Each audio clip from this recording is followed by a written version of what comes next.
धरा madam. Madam जरा गरम आहे. तुला जरा तरी काय वाटतं का? कशाबद्दल? तिथं बसली आहे महाराणी सारखं. मी तिथं काम करायला लागलोय हे बघा. आणि ही मला चाय आणून द्यायचं तर माझ्याकडून चाय मागवते. तुला जरा तर काय वाटतं का? वाटतंय ना. सांगू? काय वाटतं? चहा द्यायच्या आधी पाणी द्यायचं असतं, ते माहित नाही का तुला?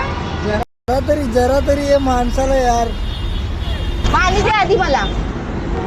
कोणाला पण चहा द्यायच्या आधी पाणी द्यायचं जा. बर. हा.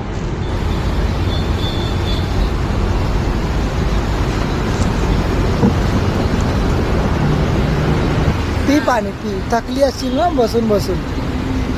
रील्स बघून बघून थकली. तुला चाय पाणी अजून काय खायला देऊ का? तू नव्हतंय मला चहा दिला म्हणून. मी रोज घरी किती काम करते, तू काय करू लागतो का मला ते काम? बोलतोय.